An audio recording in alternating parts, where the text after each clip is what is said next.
All right, last session. We jumped out of a balcony with the king, and we found ourselves outside in the courtyard of the citadel, surrounded by screams and fires and a war going on, basically. There was a white-green dragon, which was Derethor, which carried Lothar. Derethor and was it Zalathar? Is that the name? What? It's Zivdar. Zifta, the black dragon. No, no, no, no. I thought you meant the black dragon we don't know the name of, I think. Only Torbran knows the name of that one. I will double check it while you continue. Okay, well, two Okay. dragons, one of which was Darethor, flew into the air and had a dragon off in the sky. As we were fighting the king, Torben goes down multiple times, but ends up getting the finishing blow on the king after the king gives us a hell of a beating. After that fight, an NPC prepares a teleportation. And upon completing the teleportation, we arrive in the Fairy Queen's court with the head of the Black Dragon, who tried to intervene on the teleportation, but his head got teleported away halfway entering the teleportation circle. Then we had some discussions with the Fairy Queen in the court, and it was decided that next day we would march upon Ilthilil. Is that correct? Ithilin. Ithelin. We finished the day. Well, Torben finished the day there. Torben didn't have a long rest for 3 or 4 days, so he just went straight to the sheets. Voldred had a little interaction with the Fairy Queen, though, in the evening regarding the staff that he's been carrying. Apparently, the Fairy Queen has an other piece or the other piece. I'm not sure if that has been Another piece. She told me the location of the third piece of it. so there are more pieces. So she has another piece. Um, and there were some whispers coming from the staff itself, or were some whispers coming? A vision. It was a vision. Do you want to describe the vision quickly? In summary? What, me? I don't No, know. Mr. Recipient of it. So there was like a ring of just 7 figures holding the staff and chanting some stuff in many languages. While basically there was a load of demons and other creatures and beings having a war to try and banish them to their own realm. It showed me what the staff looks like, complete with a pillar on the top. And then the vision ends. Okay. All right. It was a more live action description of the Battle of Ruination. That happened over 100 years ago. Let's see. And the name of that slain Black Drake was Anderthul the Sky's Terror. Oh. Who is Zalathar then? I have that name written down here. So I thought that was. That may have been your torturer, unless that's the. Unless my notes are mixed up. It doesn't matter. Figure it out. Continuing on. At the start of the next day, Thorbrun finds his equipment and his weaponry next to his bed. And then the party proceeds to the Fairy Queen's court, who gives a speech before we march off to war. And I say march, but we get teleported. We get some boons during this speech. We get immunity to nature damage, advantage on deck saves, 26 temporary health, and temporary speak with animals. And then we are teleported away, and most of our party finds ourselves in a dark room, which appears to be a storeroom. However, Voldred is not with us, and Voldred finds himself alone. Well, not with friendlies. He finds himself surrounded by other creatures who start shouting at him angrily, and that's where we left off, I believe. We did. We left off. I think we will have a dice roll. I would like one of you to roll a d20 and Voldress to roll a d20. We will see which chapter we start with. I'll roll ours. It's 6v9, Voldress.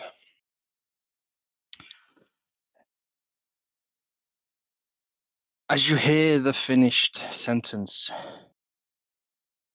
the voice from a figure sat deep into some kind of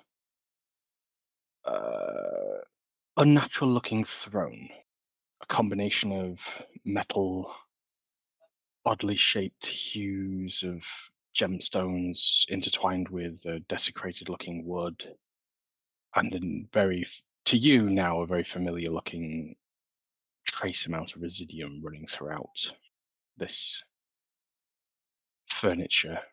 You find yourself standing upon almost like not a dining table, but as you look down, more of a table with plans upon it and parchment rolled out, and your boots linger on. You kick over some figures or miniatures that are on the table itself, and you feel a strong pull in your general direction. Can you make a wisdom saving throw, please?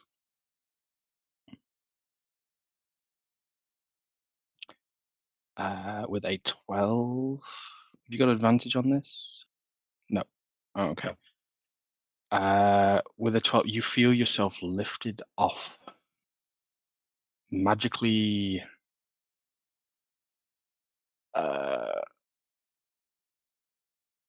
I think you would recognize something of a telekinesis spell, basically taking hold around you as you feel yourself weightless and slowly rotating in the air until you face this being on the throne.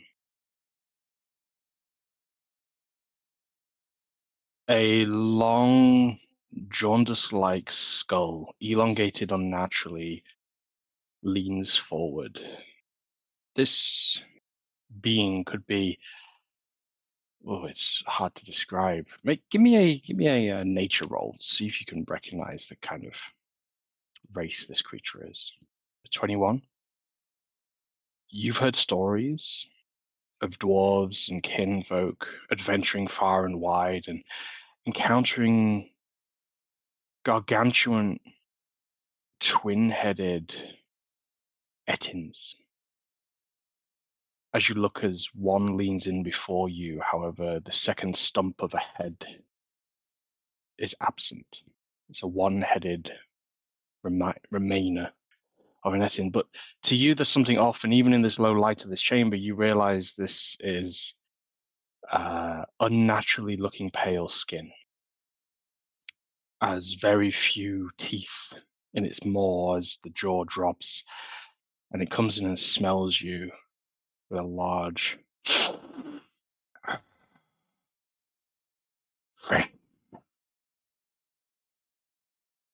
very enchanted.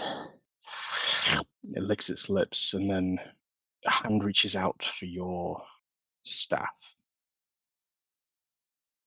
Hey, that's mine. Make a contested strength. Athletics or acrobatics. Acrobatics are disadvantage in this scenario, as you've got telekinesis on you. Well, 2 ones. I think that resolves that one. So, as you sort of yank, you hold onto it with all your might, although with a quick shake, like a giant with a toothpick, he plucks it from your grasp, and he begins to rotate this in his fingers, almost like a child with a pen. The two pieces rotating through, and you watch as the skin of this individual, you see a little bit of light is emitted from the staff. It seems to be almost absorbed into the skin of this creature. Glows this undead pale grey with green teal running through it, and almost like the veins begin pulsing throughout the arm as the green seems to transfer into him. As he waves his hand, you feel thrown into the side of a wall where various guards appear and put braces upon you, manacles. Do you attempt to resist, or do you just take this? I attempt to resist. Okay. Go ahead and make...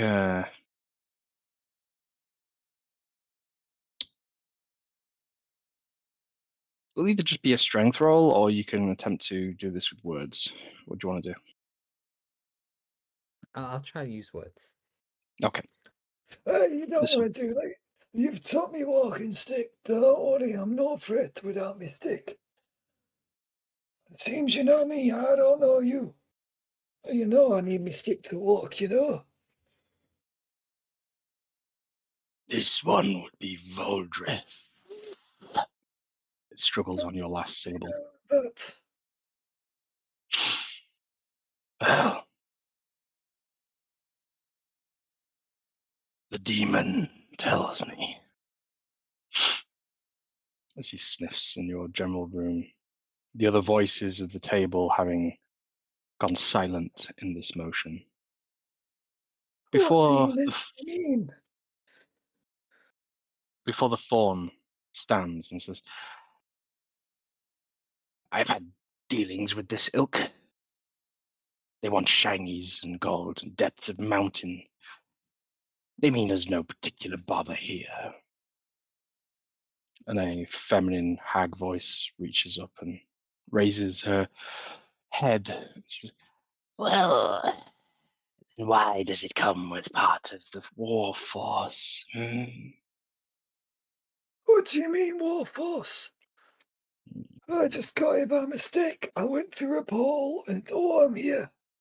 Last I was sat in a lovely office, had a nice fireplace. And the hordes of the Fey Grove have come forth uninvited onto our lands Hey, that's simultaneously. nothing to do with me. I was having a nice coffee, speaking to some guy that just got revived. Voodoo magic, bit weird. Didn't like the guy. Make your deception roll. There's some truth. Mm-hmm. Oh, it's not. Okay.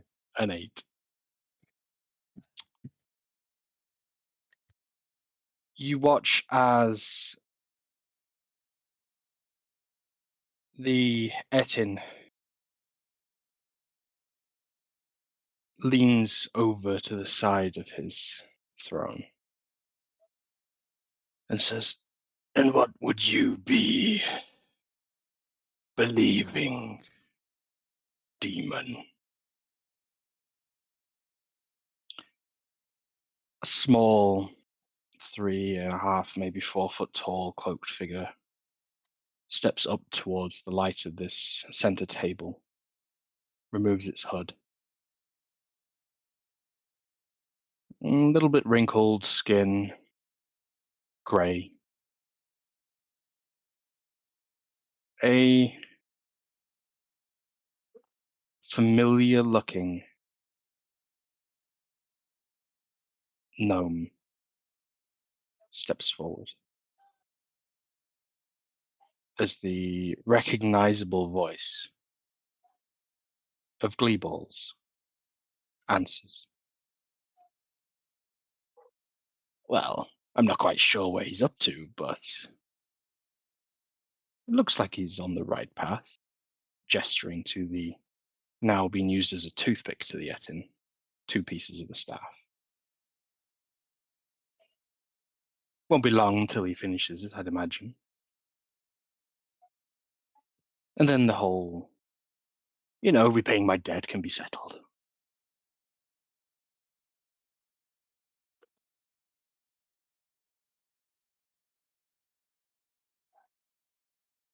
Meanwhile, in some kind of storeroom, fresh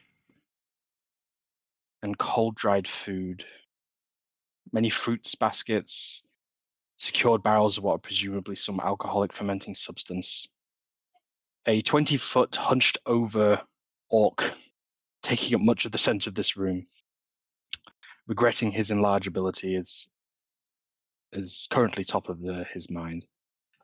The rest of you can see sort of one single doorway out of here, but you've probably teleported into the food larder of whatever building you're in.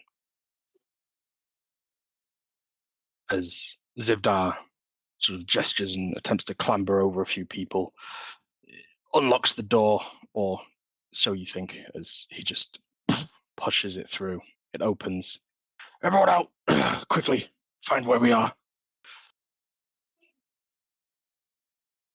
As you all begin spilling out into a dimly lit corridor, the cobblestone walls here leading with small narrow slit windows, and as you see looking out, you can see a battle waging before you. The recognizable silhouettes of the Feygrove's forces, dragon breath roaring down from above.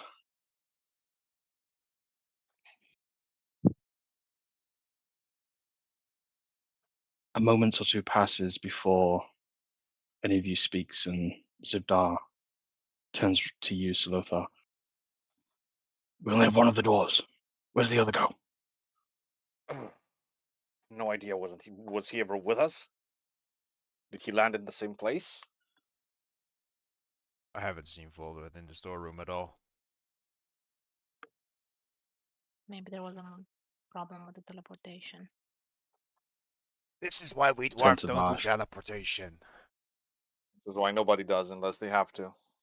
Well, we've been doing it far Vash. too often recently. Vash gives a shrug, says, I did my best. Oh well. So where the hell is he?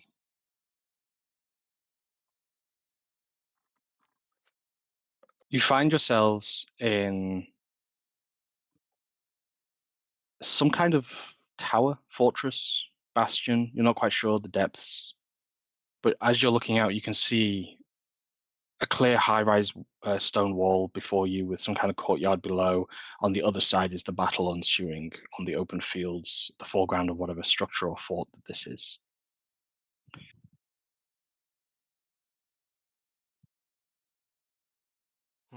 You have a hallway to the left of you, a hallway to the right of you, both seemingly wrap around out of sight. I'm guessing we don't have a proper layout of the fortress. We just assumed we'd land where we had to. It's pretty much. What are we trying to achieve here?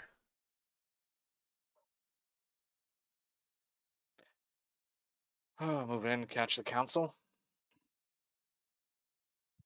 Or apparently we're in the Zibdar, same place. Zibdar nods, says, head of the snake. That's our job.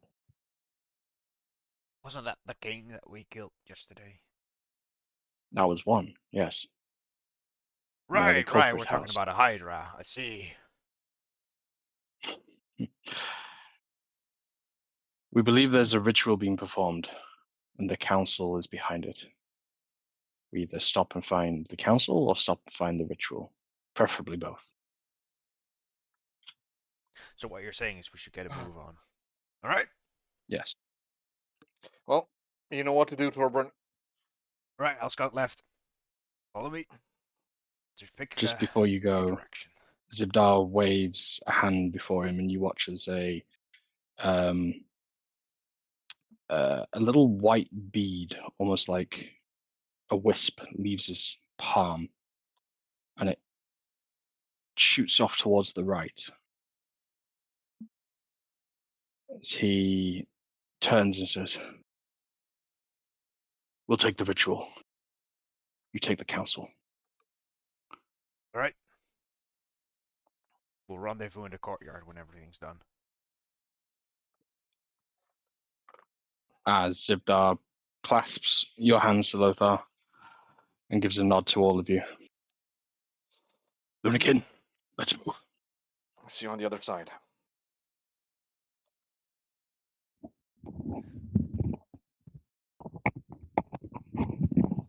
Right. Is Well, this Torbjorn? courtyard lit or is it dark? Or the hallway? Say again. Is the hallway lit with like torches or is it a dark hallway?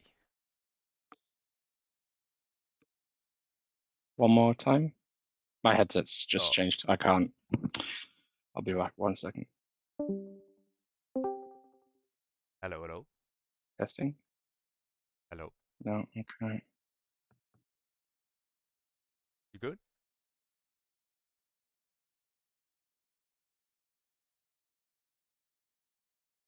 That doesn't sound good. Nope. I thought my headset was dying.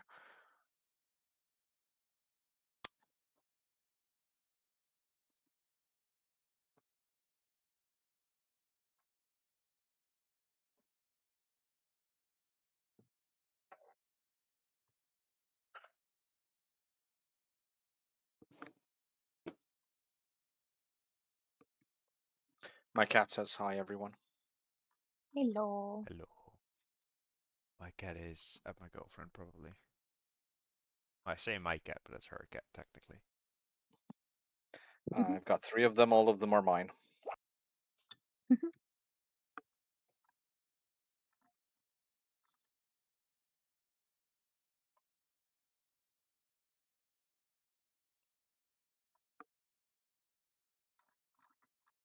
DM down.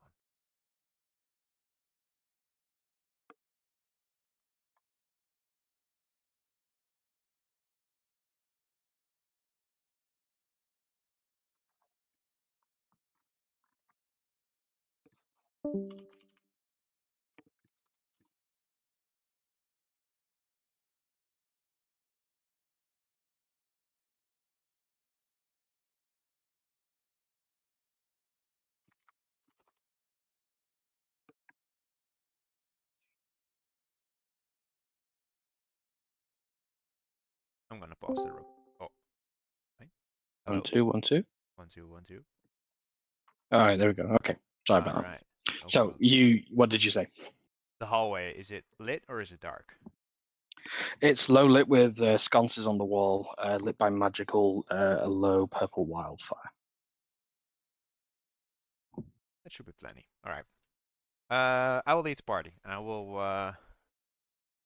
I'll take a 10. I'll take a 20 feet lead, and I will try to be Okay. somewhat stealthily. Can we have a group stealth roll, please? Oh, these always go Some- so well for us. Maybe I should consider The heavy getting armor pass plate without a brigade. trace. Maybe Clank, clank, pass without a clank. trace would be lovely. Yeah. Stealth. Oh, net 1. I feel like we should be called Clank Brigade or something like that. You know, Like the guy. nat Oh. 1 and a nat 20. That's impressive. All right, so we got a nat 1 for 5, 11, 9. So that's a 25 total. Okay. As you round the corner, you see a large archway. And as you do so, there are 2 stood to attention cloaked figures. You see sheathed, narrow looking blades, quiver and a bow on the back of one who's got its back to you. And the other seems to be looking, or at least facing a general direction, but is got his head down looking at the feet at the moment. What do? You have a split moment as you realize there's 2 individuals stood at the end of this corridor. Stand down as I aim my rifle at them. The second they draw their weapons, I will shoot. Okay. The one looks up immediately and goes to reach for his bow as the other turns and does the same. I shoot at the one with the bow. Okay. Go ahead and make your attack roll. 25 to hit. 25 hits. 15 damage. I will add 1d6. For 20. 15 magical bludgeoning, 5 non-magical piercing. Okay. As the one who had his back to you is just sent careening forward and goes prone on the floor. I will shoot at the other one. Assuming we're going into combat. Yeah. 22 to hit. 22 hits. Okay, I'm 11. going to rush in 11. immediately after his second shot. Mhm. For the target still standing. Is it 11 damage total? Yes. Okay. You watch as like just his left shoulder is just blown clean off, like just as a gaping hole, as Silothar charges forward, as a cry out goes echoing after the two large blunderbuss shots rippling through this stoneway passageway. Silothar, make your strikes. Yep. Well, they know somebody's here now. Oof. That probably doesn't hit. 9 does not hit. Second Okay. attack. 14 does not hit either. Wow. Ariel? I will toll the dead on the one that got hurt. All right then. I should probably call you Seal actually in the favor. I keep forgetting. Yeah, it's okay. DC 16. No, that's damage. It's already damaged as well. So 13 So necrotic. 13 necrotic. Mhm. You just watch as he cries out in pain. His one arm remaining reaches the side of his head as he screams. As you watch his just eardrums, blood splutters out, and he just drops to the floor. All right. The silent way is Right. out. As we keep Well, going. they know we're here. They know we're here. Let's not waste time Well, then. it's at this point you hear out the window the roar of dragonfire breathing down once again as your cell is unleashing upon the battlements right outside the window.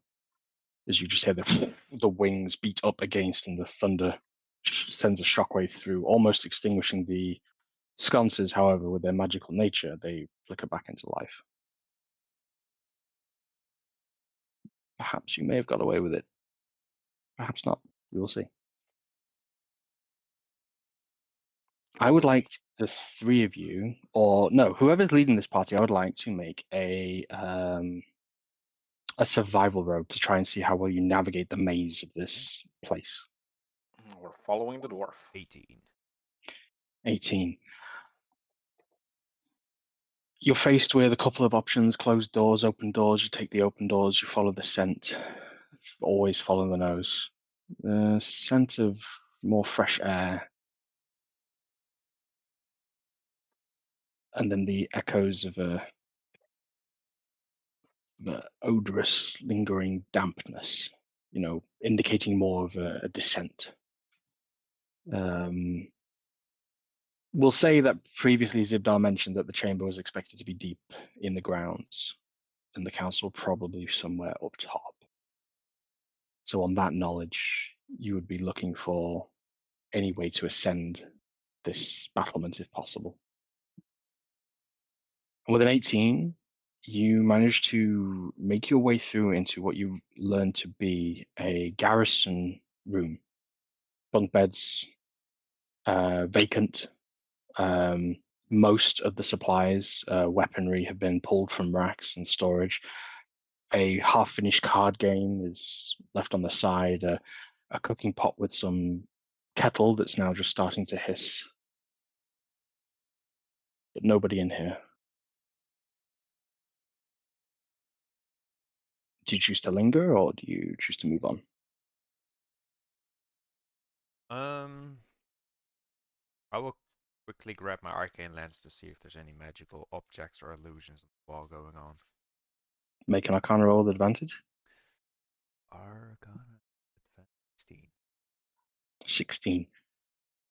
You see various bits and pieces. There's a couple of ornamental helmets and shields high up on walls. There's a lingering essence of magic on them. So that's of illusion. It's giving you a blue hue. In general, most things here have a bit of a residual of quite a few different sources, but nothing. Like, for example, when you turn to Seal, although Seal, are you in your natural form? I think so. Okay, so as you turn and look to your friends, you can see clearly like items of strong magical properties, etc.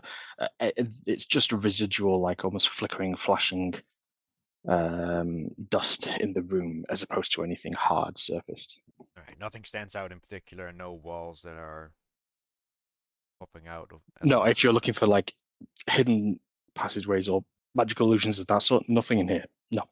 All right. There is a door at the end, and you can also choose to backtrack out and carry on a flight of stairs upwards. Which way do you choose? Stairs or to go through the guard's tower? We best keep going upwards. Choose to go with the stairs going upwards. So you double back through the stairs. Another survival roll for me. 21. 21. At this point, you are ascending this stairwell. It is a wide stairwell. You are comfortably taking sort of like a 8 to 10 feet breadth of a column that you are slowly inclining your way up, floor after floor, before the next door comes before you. And as you see, there's the occasional view out over the battlefield. And at this point, Voldrith, you're also included in this roll. I'd like all of you to make a dexterity saving throw, please. Please remember to add a +3 to everything. And we have advantage Apart on from dex Voldrith. saves. We do. We do. So, Torbjorn, what'd you get? 22. 22, Voldrith. 17, because I'm not there. Yeah. So low. Mine's a 10. 10. Mine's a 16. 16. So Lothar, everybody else manages to brace. However, I'll say because of the rest of the group succeeding so well, wherever you are positioned, you go careening back into. Well, I actually put you in the middle of the pack, wouldn't it? So you get stumbled back into Seal, who just actually blocks and holds both of you as you brace yourselves in this tower. As the floor below rumbles and ripples, and you see an exact complete bow in the earth itself. The entire tower shakes. Equivalent to something like a magnitude 10 on the Richter scale of an earthquake just strikes this region. Oof.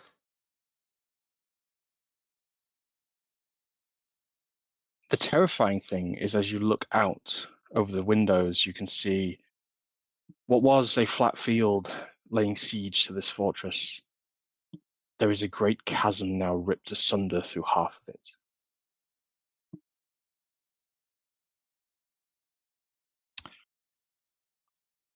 Do Fortunately, we know the source of this earthquake? I will let one. If someone wants to try and explain to me how their characters can deduce an epicenter from being high up in a tower, No, I just I figured am that all maybe ears. we see somebody casting a magic around them. Okay. No. I will let you make an Arcana roll if you want to see if it's Sure. Arcana or Intelligence, Try. if you want to try and deduce that. Never mind. You're not quite sure if that is a magical spell or if it's something else. Mm-hmm.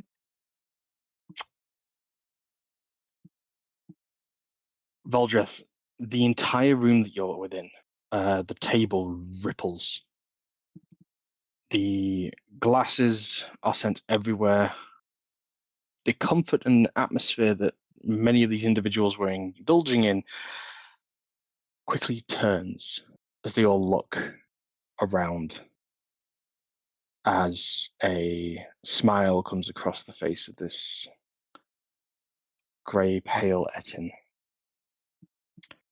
Ah, the ritual will be nearly complete, I take it then. Let's hurry things along, shall we? Gorsk, head down to the chamber. Make it safe. Make sure they finish it on time. A very how do I describe this without it sounding like furry porn? A half humanoid, half lion head or it looks like a lion head in this light. Not quite sure. It could be. Very feline cat-like, and a lot of fur and a great mane. This head turns, gives a short bow, and turns and pivots and clambers out the door, bolting onto all fours as a cape follows behind it. You watch Voldreth as a ring purple light appears on the table before as papers are pulled asunder and the table is cleared. Up through the middle, you see the beginnings of a minor, or what you realize to be actually a greater illusion begins to form. As you watch, as flickering into life, you see the great form of a drake flies on this top half of this projection in the center of the room over the table. Another one swoops in and out of sight. As you realize you're looking down on some kind of visage of a fortress with a battlefield, and you can see a great chasm ripping through the forces that are laying siege.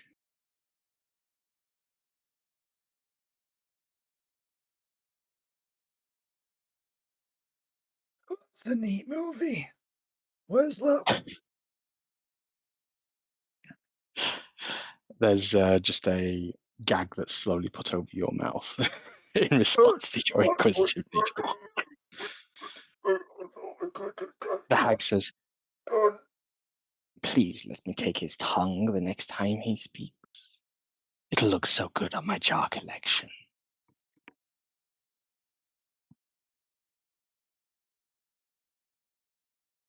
As we head back to our adventurers, clambering this tower, I need you all to make one more survival roll for me. 14. 14. Clambering up to the top of this tower, you can see now you are at one of the tallest points in this fortress. As you look out, you have a full 360-degree vision, or not 360, 270-degree vision from this tower.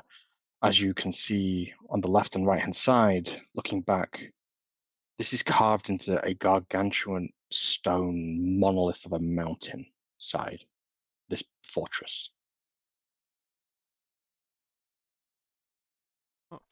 Decent stonework. To describe it, you're kind of at the Helm Hammerhan Tower in Helm's Deep. You're at the very spire as you look down. But don't be picturing a causeway. Picture just a almost general city fort. It's not quite formal and square. It's odd shapes, heights, and sizes. A fortress that has been built and rebuilt many times is what this shaping looks like. And then you see it as the clouds give way. A great beam of green jettisons from a sourceless point above you. And it comes careening into one of the dragons as the dragon is struck hard and goes careening down to the floor with an almighty crash, is swallowed into the ravine that was created but moments ago. As the battle continues, and I will keep rolling to see what happens in that front. Oh, we best get to these people soon. Don't want to be ending like the dragon. Yeah, I'm not sure I'm comfortable with what happened there. Right. You get to the top of this stairwell, have this view, and there's a rather grand-looking building, maybe 40, 50 feet below this spire. But it is the grandest of grandest of all the buildings in this vicinity. If you were to identify what could perhaps be a palace or a throne room or something, that would be the building that stands out with your 14 on the survival. So we're on a tower and that building is down below? Like 50 feet below you, yeah. Right. The challenge is, how do you get there now?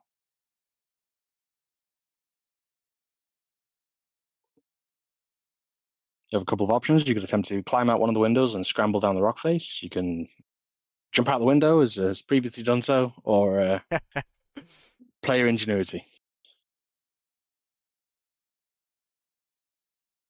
Do we have any proper way to get down there? Got some rope. I've got some rocker boots. What about you guys? Can the rope hold? Probably. If we're just descending, I can probably take one with me on my rocker boots. Hmm. Are there any people down there in the open?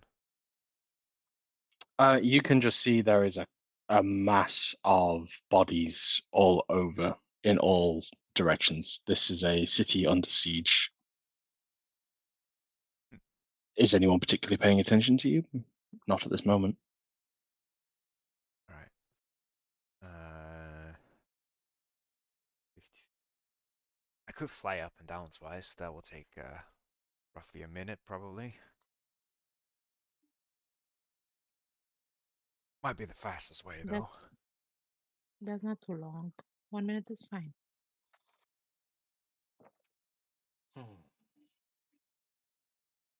Well, you're our guide here. I will do a proper scout outside to see if there's anyone looking at us or anyone who could potentially spot us. Make if a we perception roll, go then, please. outside. Perception 13. 13. I think the first thing or the main thing that takes your vision will just be the sudden launch of ballistas, catapults, ongers, several trebuchets sending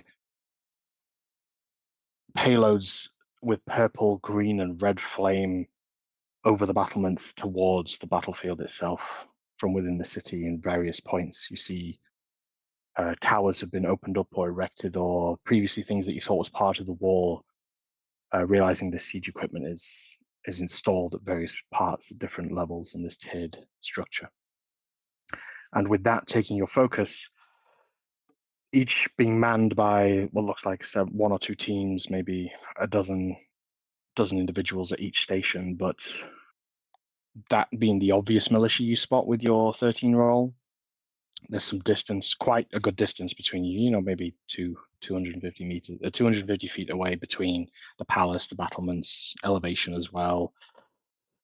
No one seems to be paying attention to your tower that you can see. All right. Just to be safe, I will grab a rope. Have one, yes.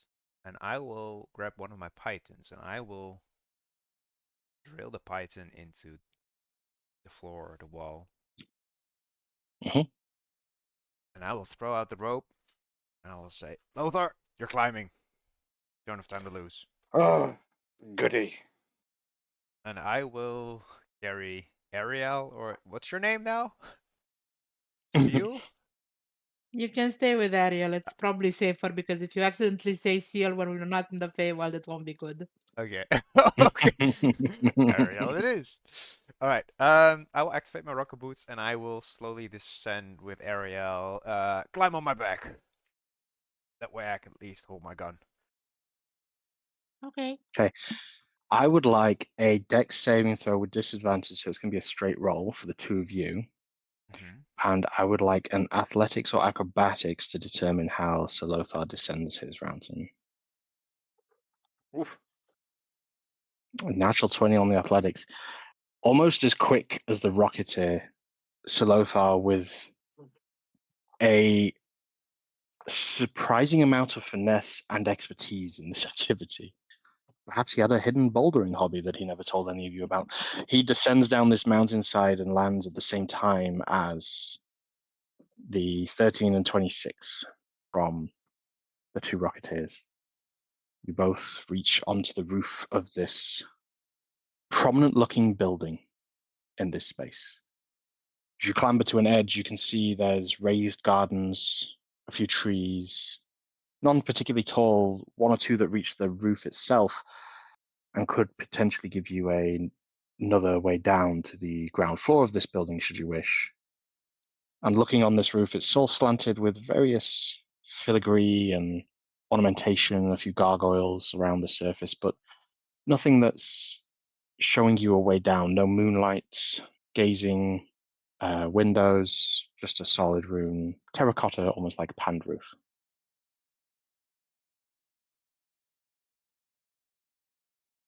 Do you want to descend down to the ground floor, or do you want to try and go through the ceiling? Or what else do you want to do as you take in the cries of battle before you? The rope goes straight to the ground floor, I assume. Or is the rope The also rope? the rope that Lothar's using to descend?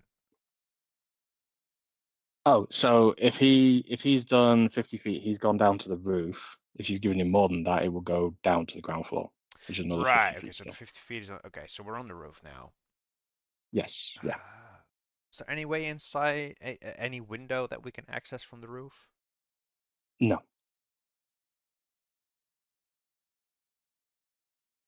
Uh,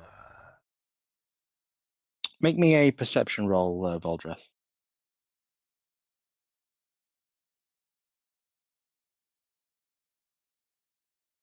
4. We're just watching this illusion as a beam strikes one of the flying dragons as it goes careening into the crevasse. Out of sight.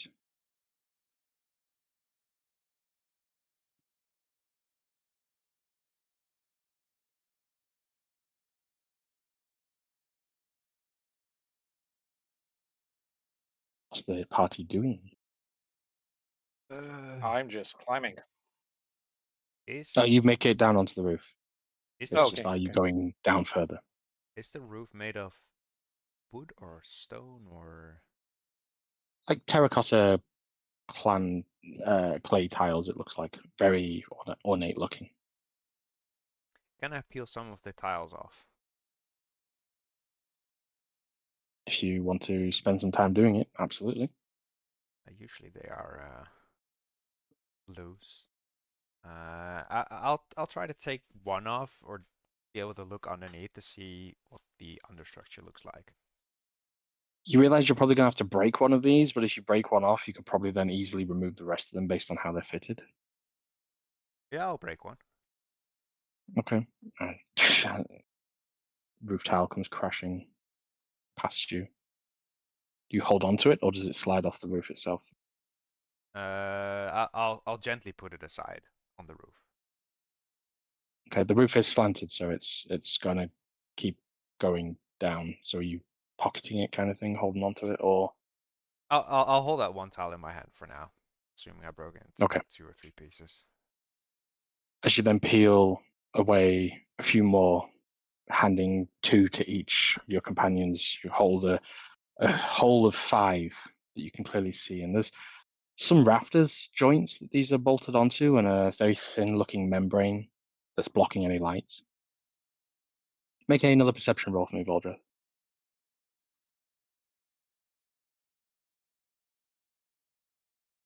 10. You just hear a soft, like a crack somewhere above you, in amongst the rest of this room that's undergoing conversations and discussing various things in languages that you're not quite able to decipher.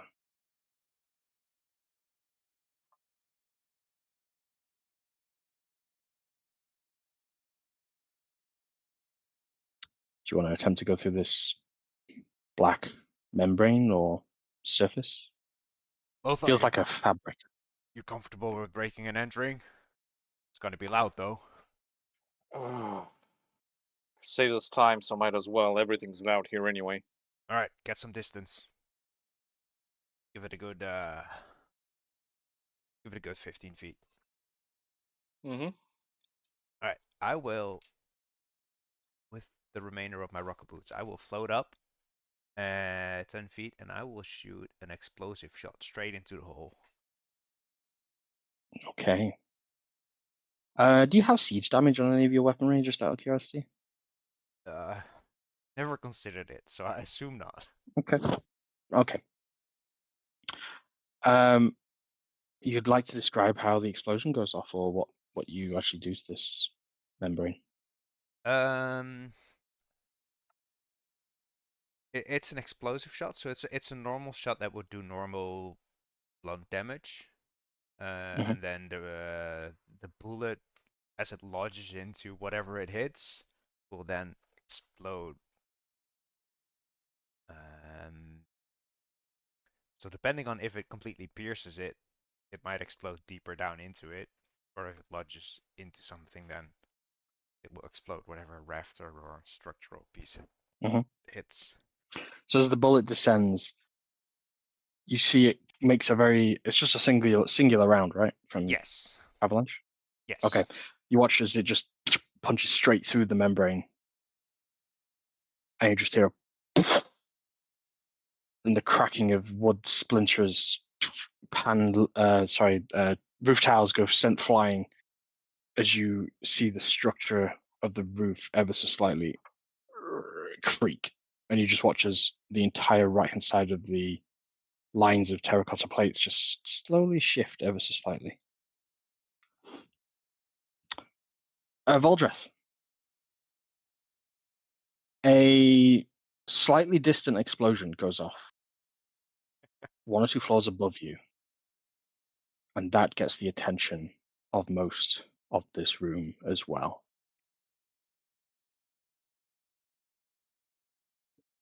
As the Etienne stands, no words are given. All other members stand as the room begins to empty. As the Etienne stays seated, returns to a seated pose, and you watch this short figure replace its hood and slink back to the shadows before vanishing from sight.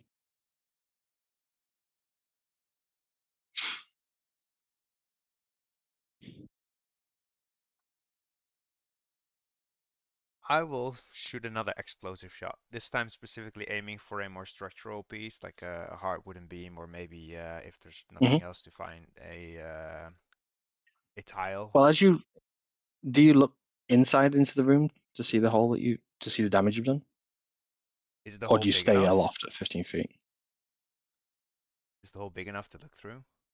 Like, is it just like Well, a you've small bullet shot a hole? bullet through, so there's an eye hole at least. But if the bullets come through, perhaps you weaken the membrane enough to reap it. I don't know. What do you want to do? Do you want to just shoot again before anything?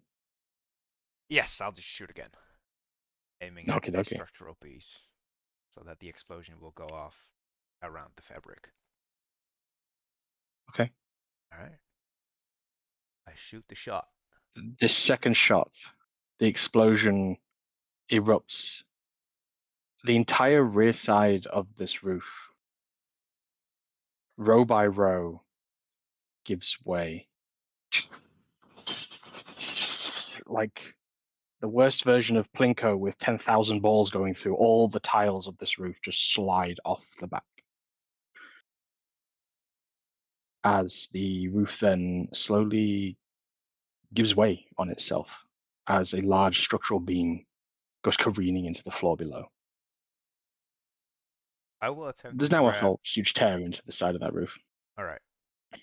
Is the part that Lothar and Ariel are standing on still somewhat stable enough to carry Can them? you two make a dexterity throw for me so as you're on the roof and it's now giving way below you? It's a 13 and Oh, a wow. natural 20. +3. So Lothar, It's probably 16. she has advantage. Yeah, but 16. Oh, yeah, because 16. The aura. 16 That makes because a she was next to me. 23 and a 16. Okay.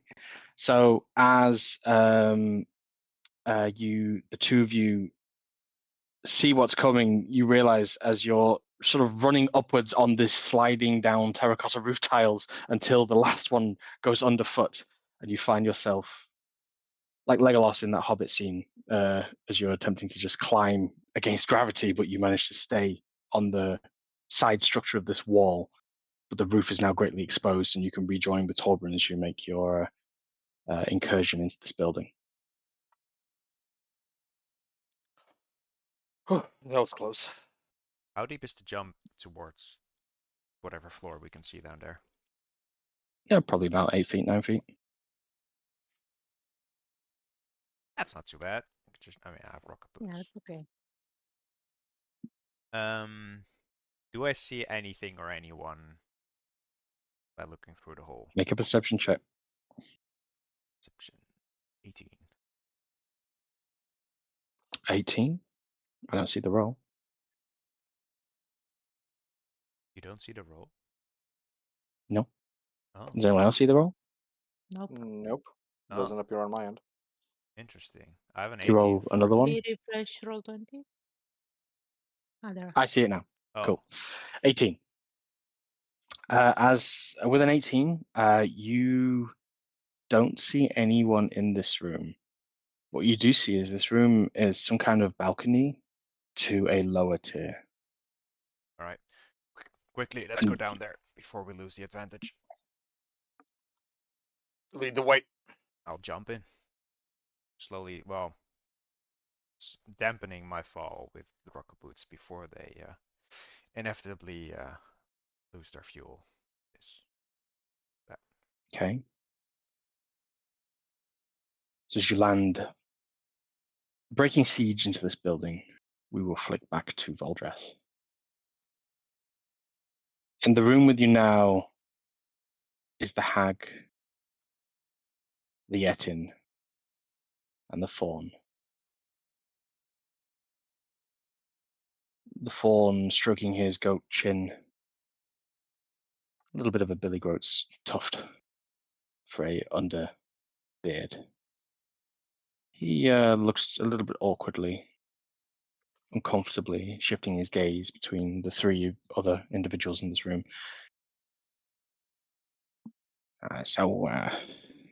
What are we waiting here for? The hag is just slowly rolling her finger around the edge of a gnarled-looking stick. And Yetin is sat reclined in its chair. No one responding to his question.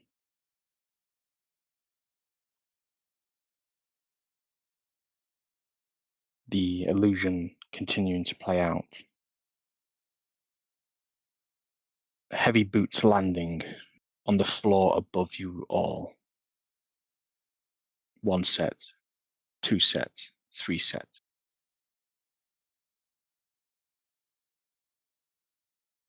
Then you hear what ensues. As the three of you land, a door to this room opens to the left of you. What do you do? I will ready my gun aimed at the door. Yeah, Sir Lothar is going to take a step, take his position diagonally to Torbjorn and get ready to unleash as well. Okay. All right. You just feel the sharp piercing pain as a handful of flying stars come in your general direction. 12 points of slashing damage to the three of you. Ouch. Yikes. From the doorway, there's just a flicker, like there's a presence. You feel the slashing pain, and as you look back again, there's nothing in the hallway. Whatever it was just moved lightning fast. And you just feel like there's these small splinters, like thorny, piercing, like you just gone through a rose bush backwards, just scattered all over you. Ugh.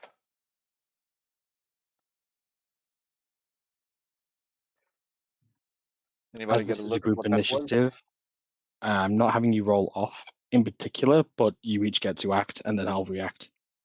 So we're effectively in a form of combat here. It's order does matter. So Uh-huh.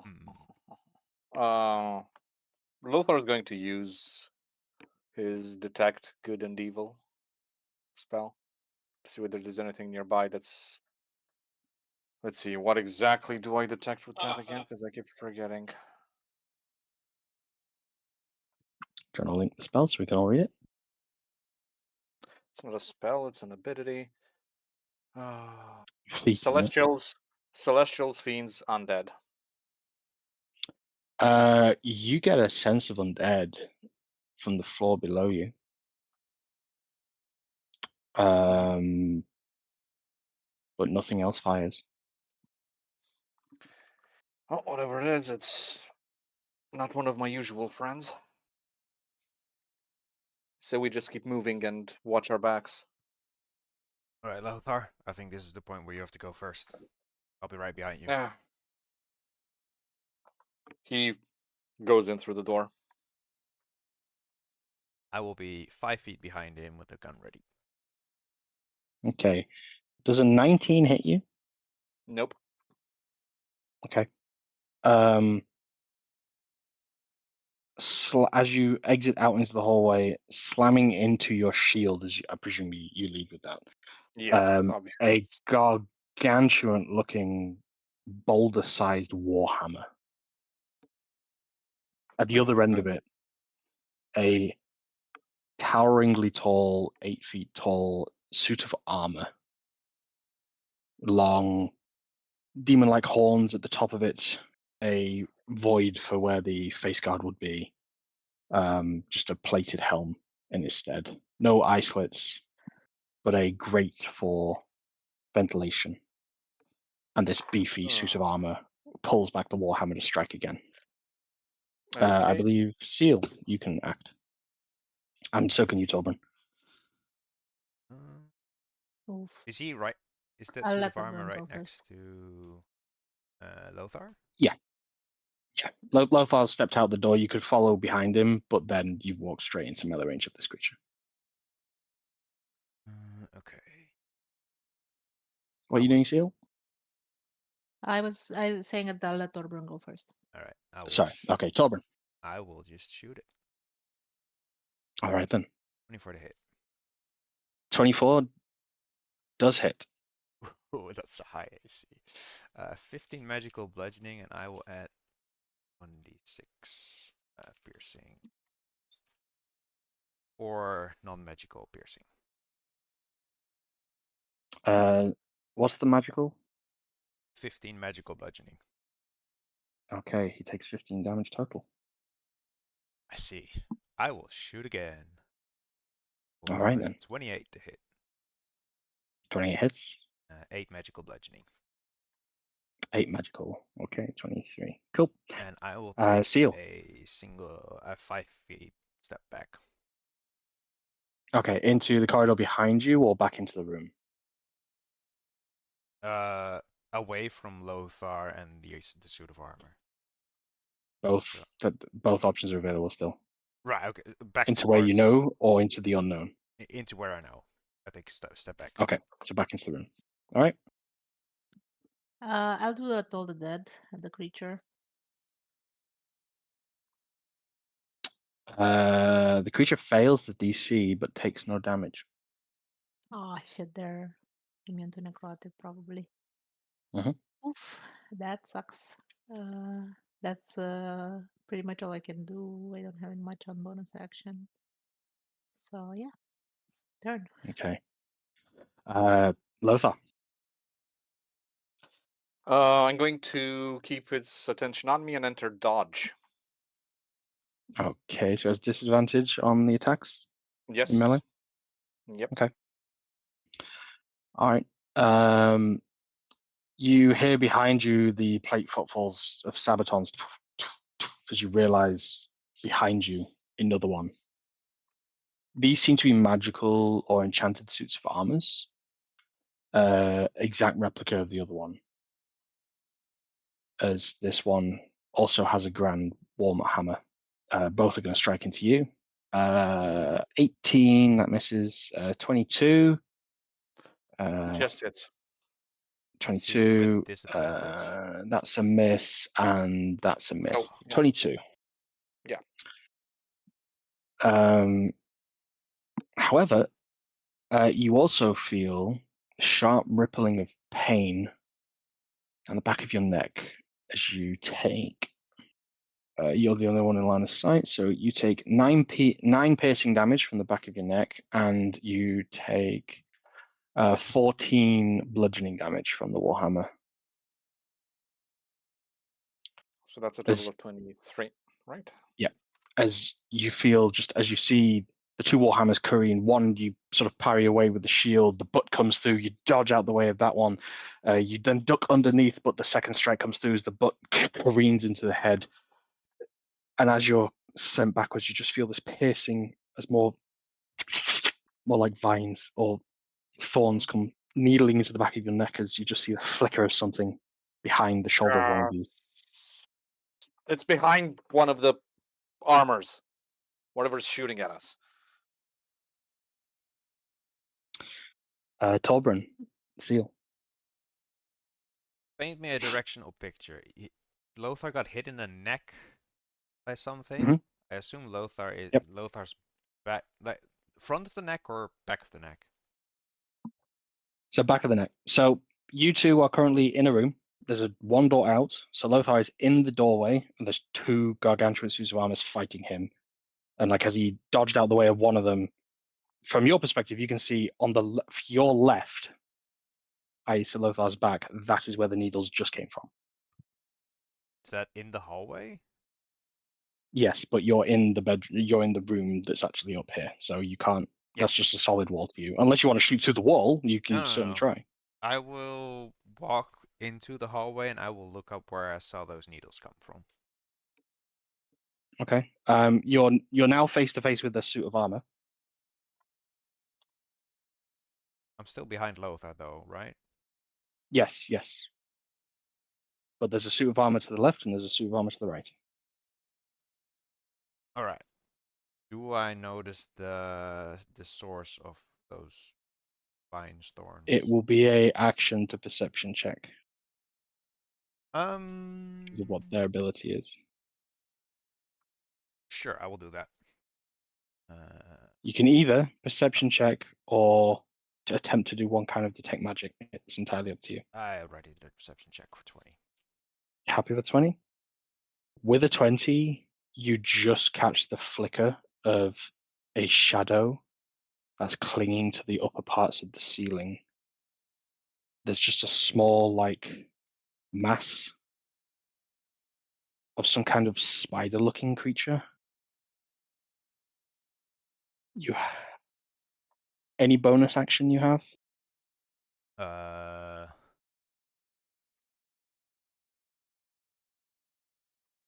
I don't think so. Not that I don't need also an attack for.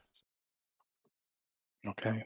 Nope. As it locks eyes and you see 2, 4, 6, 8, 10, 12. You lose count before it scurries across the surface of this corridor on the ceiling out of your sight.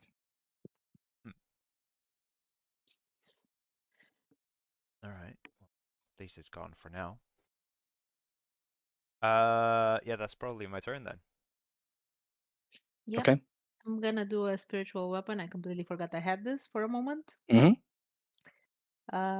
Yeah, level 26 2. hits. Yeah. Nice. 7 force damage, and then I'm gonna do Force mind damage. sliver, which is Magical. psychic damage. Psychic. Yeah. It is Pathetic.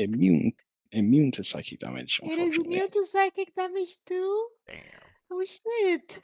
Oh boy. Like I only have so many damage types. Sentient armor, not known for being dead or alive or having consciousness.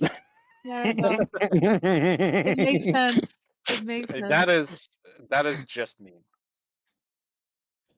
Okay. So I'm just gonna heal people. It's fine. Asil has this crisis of realization. these two targets are going to be very difficult for you to have much effect on. Yeah, yeah. So Lothar. Still gonna keep their attention on me. Still going to dodge. And for my bonus action, however, I'm going to use a Shield of Faith on myself.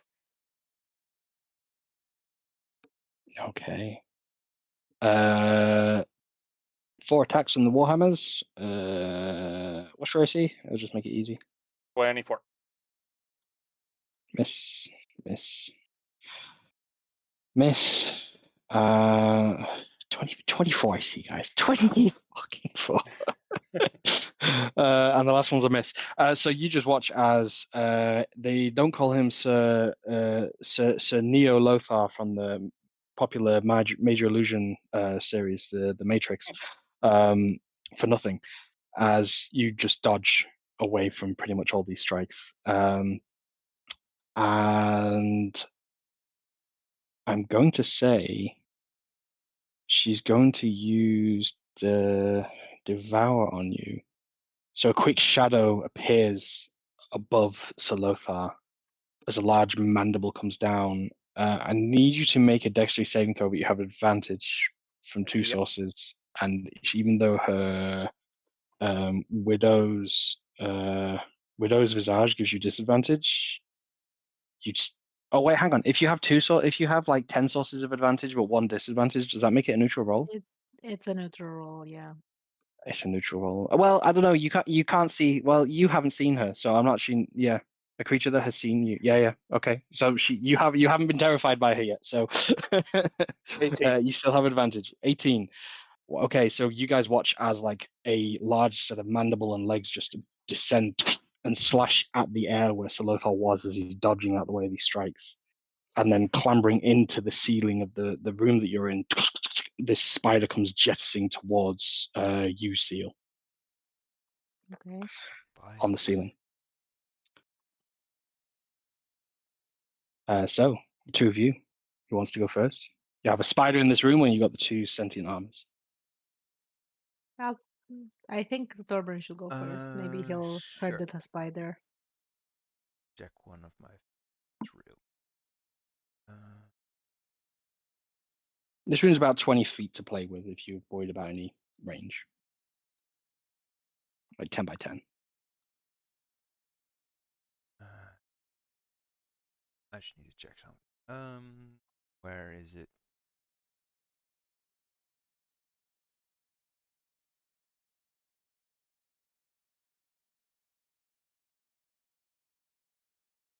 Why is it so difficult to find your own stuff sometimes? It is this one. See.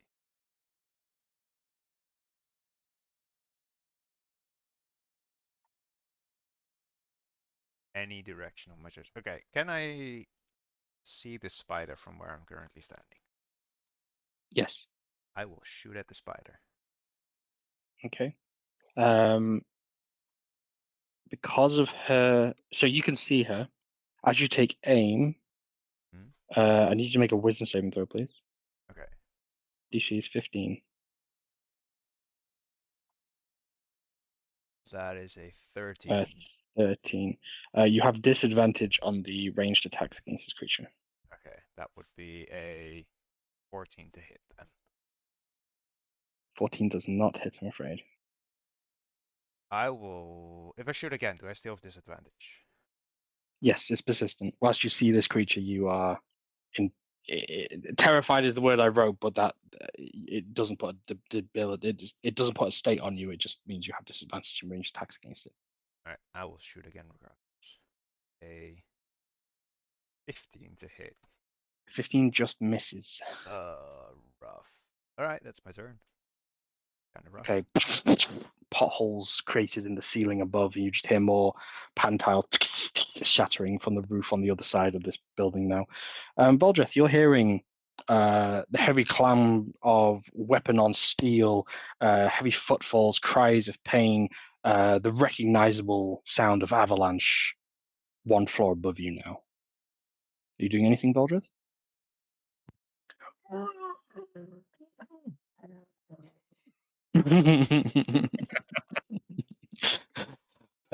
Perfect, Ridley. As Seal, it's your turn. I'm gonna use the spiritual weapon against one of the armor that I attacked before. Okay. 26 again. 26 hits. Yep. I'll say 9 you're hitting the first. same one that's been taking damage. 9. Yeah. As the spiritual weapon comes careening in, it bonks the helmet off this sentient armor as it continues to strike back, or raise its weapon to strike back, as revealing no head. And I'll mind sliver the spider, whom I assume is not immune to psychic, but I may be wrong. She is not immune to psychic. An intelligence save of 16. She Yeah. fails. So how much damage? 11. 11. Okay. And she the next saving throw she makes, you need to subtract 1d4. Oh, okay. I'll ask you to roll that when I do. So you just hear this like horrendous like and come out of this creature.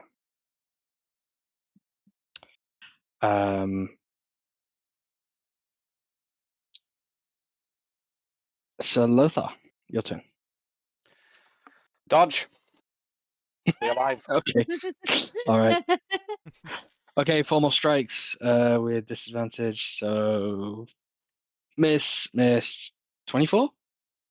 Ah, hit. And I need to roll a concentration, right? And the last Yes. one's a miss. You do take 10 points of bludgeoning damage. Okay. And yeah, so it's DC 10. Easy. Yeah. Yep, success.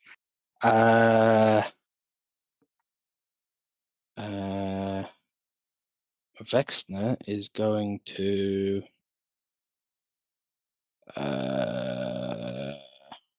yeah, she's going to try and devour you, Torbrun.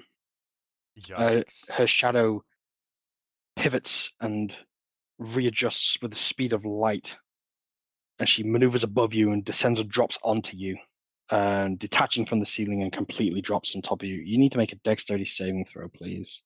But as you can see, this creature, you roll with disadvantage, but you have advantage, so it's a straight roll. And you have a +3. Can I impose disadvantage on it? Doesn't matter. It's the Oh no, same roll. it's a DC. 31. It's not an attack roll, it's a DC 31. check. Yeah. 31. Okay. Wow. So the DC was 24, but 31 buries that. As I will say, Vexner lands, and you just watch as 2 giant mandibles go slamming into the floorboards below, going straight through them. I'd say get the spider first. I am on it. Which is it a floor can she below do us now? anything? No, Or no, is no. it It's stuck in the it's floor? just put 2 of its mandibles into the floor. Oh, I see. As it pulls them back out. It's 2 of you. Yours turn. Am I still terrified? If you look at her, yes. Hmm. And if you want to make a range shot blind, it's also disadvantage. So unfortunately, it's kind of like it's her aura. She's aura farming you. Hmm.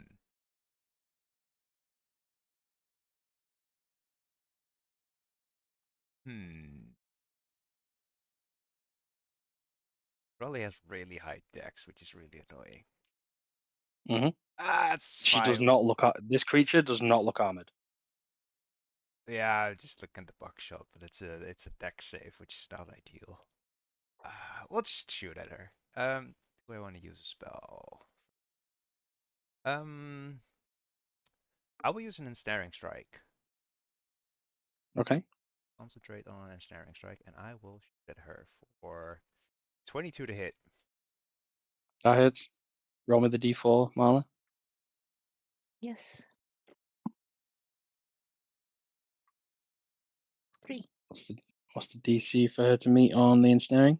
14, and I believe it's a strength save. Yes, 14 Is strength. okay. So -3. She fails. Nice. Ooh. All right. Three made a difference. And She's now ensnared on the floor. and I will use my subclass feature to use the blast to bounce myself 5 feet towards Ariel, hopefully out of the hit range of the spider and the armor that was next to me. Okay.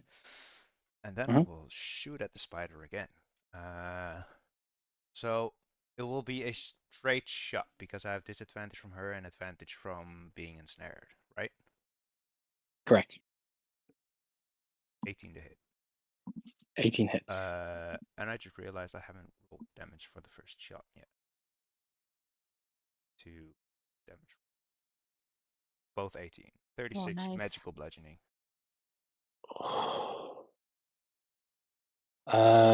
So for every 10 points of damage she takes, she loses a limb. So one of your bullets just careens into 2 of her rear legs, and the other one hits one of the front ones. And you just hear this agonizing scream as you just shoot 3 limbs off this creature. I felt an even worse than you, 8-legged creepy crawlers. She turns and just venom spraying in your general direction. Seal. That my sliver was pretty useful, but I don't think Torbjorn needs anything more, so I'm gonna toll the dead at the spider. Okay. Only 8 necrotic if she fails. She no longer has the minus D4, does she? No. Okay. Oh, she still fails. 8 necrotic, Okay. and then 8. the spiritual I will. weapon I will say you just see like one of her eyes just like swells up and just pops out of the head. One of her many eyes, it's like 10 plus at this point, is just because she's technically supposed to lose another limb, so it does affect her attacks, but like it's a psychic mental ability, so thematic purposes. So I'm she's gonna lost do another attack. spiritual weapon against her as well because the armor seemed to be not harming Lothar too much. So We're gonna be looking at a rump of a spider. if 19 hits, 19 hits, okay, 13 13. falls. As it comes careening in, just slicing off another one of these limbs as this spider's gone from an 8-legged creature to a 3-legged tripod. That's what we like to see. Salotha. Dodge. Keep the armor busy.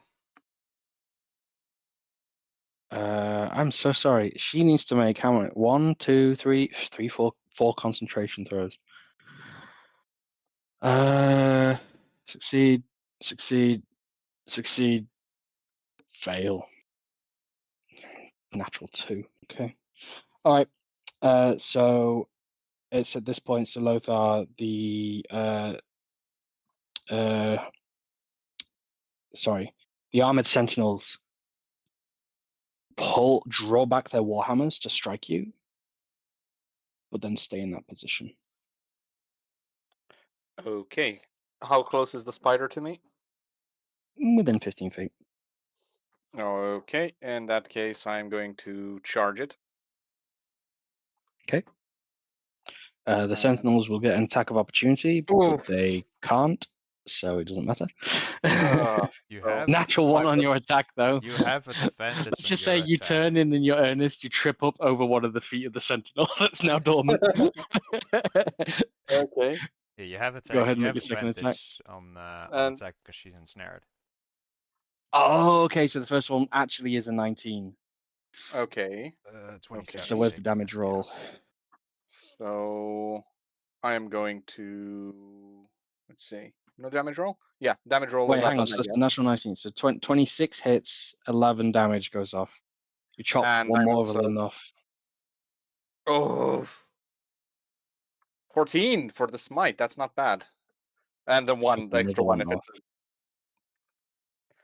okay. And for my second attack, 23. She's an aberration. She's not a fiend. Yeah. Advantage again in case you crit. Oh, good point. I do not crit. No, so it's the first set of damage, which is 9. Yes. Yep, it's a 9 and and another smite, which is just an 8. as Vexner screams out. You've removed all of the limbs of this spider as it's just there, mandibles clacking in your general direction. It is just clinging on for dear life. I think at this point, she would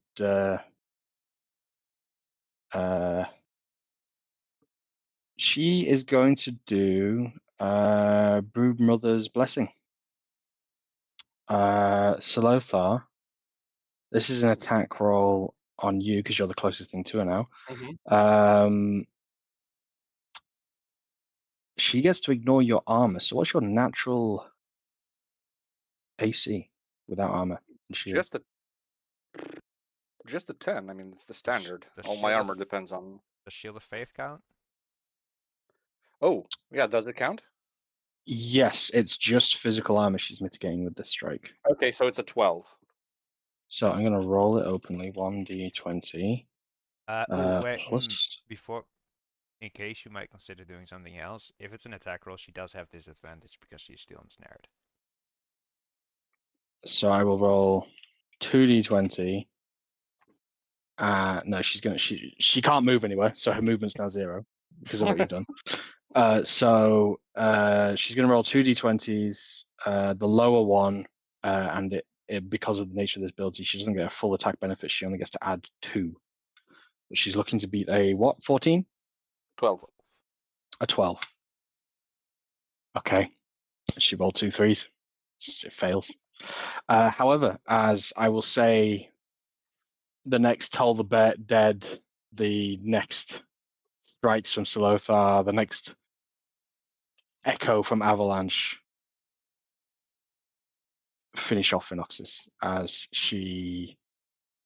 her torso just explodes and burns a crisp. As if you've never smelt crunchy spider leg odor, you now have.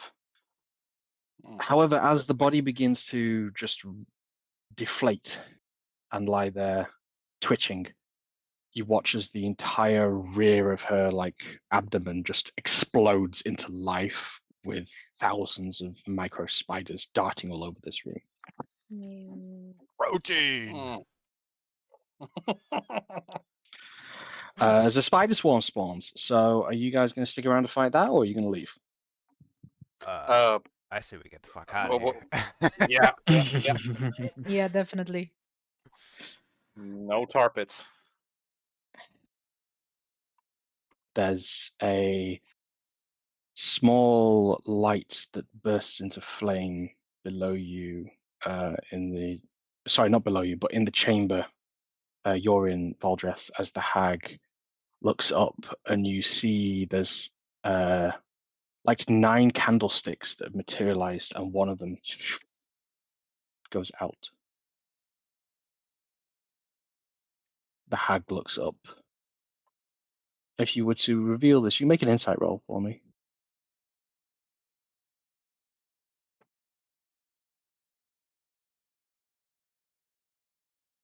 On a 20. This is a look of surprise and worry. The hag looks at the Etin. As the Etin gestures towards the door, as the fawn leaves the room, with a little bit of a bleat. Meh. You find yourselves hearing heavy footfalls coming up some stairs to your left, the end of this corridor.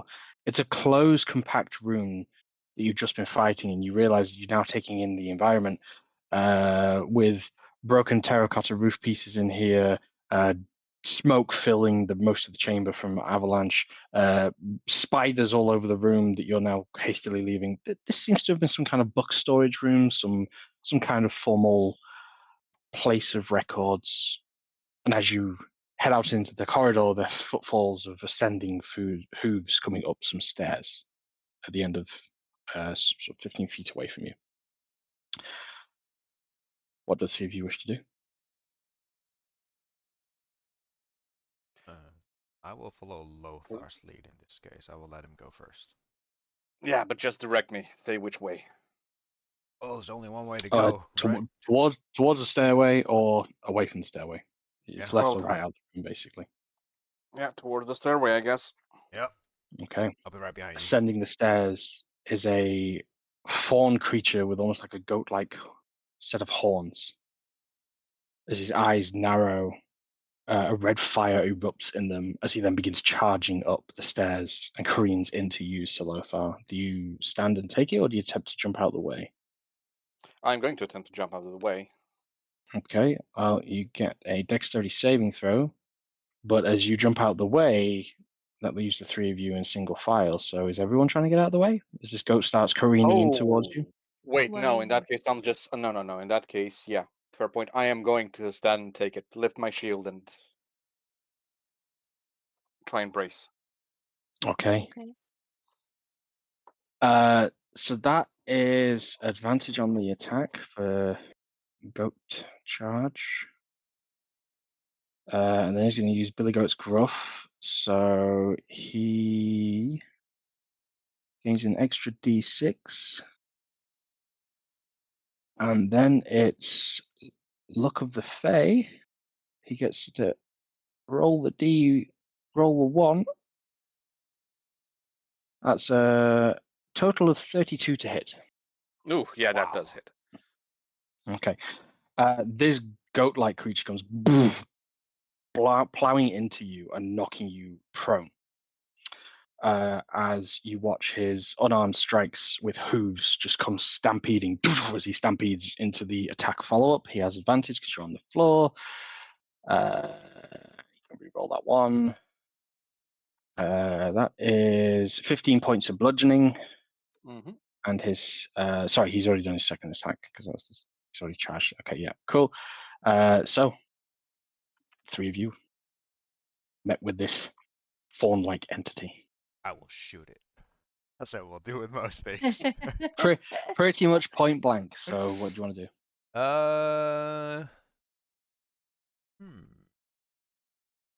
Does he look armored? There's a slight sheen to his naked torso, but no, he does not look armored. All right, we'll shoot a straight shot. 25 to hit. 25, you watch as his skin solidifies into rock as it bounces off, Oh. but then cracks Oh. as you impact with it, and it shatters back down to his former self, and he looks up in your general direction, burning eyes, looking at you now. So is that a hit or a miss? It hit, but he used a spell to make it do no damage. I see. Okay. I'll shoot again for 19 to hit. 19 hits. Go ahead and roll damage. 10 magical bludgeoning. Is he within 5 feet of me? Yes. I will use my subclass feature to ricochet 5 feet backwards towards Ariel. Okay. 10 magical bludgeoning damage. That's my turn. Magical bludgeoning damage. All right, then. Toll the dead. Toll the dead. Do you still have your spiritual weapon? It goes away after It's 1 in the minute. other. I assume it's been that long. How long does it last? Probably. You Yeah, can bring it so out now if you want to. yeah, but it like a I minute kind of duration? don't That's fine. because I'm really trying to conserve my spell slots. Oh, yeah, it's only a minute. Wisdom save for him is a success. So does he take half damage Okay, or so no no damage? No damage. No damage. Okay. All right. So Lothar, you are prone and underneath Okay. the hooves of this fawn. I want to get up.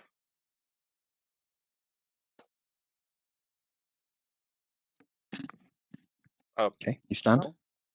Okay. And obviously attack. I don't like being just rudely stampeded into.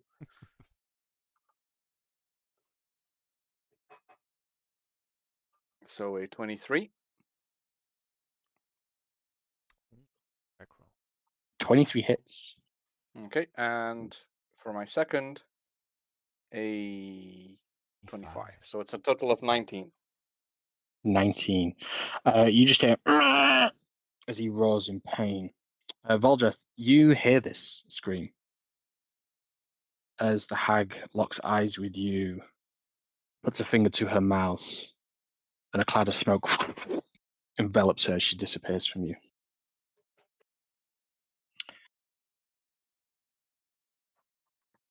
The fawn, that's the 3 of you acted. So the fawn, he is now going to do rolling stampede. He enters into a rage. So long as he continues to roll successive attacks, he can continue to attack until his next attack is unsuccessful. Oh my god. Ooh. So, Torbjorn jumped away, so I will say he's going to attack Sir Lothar.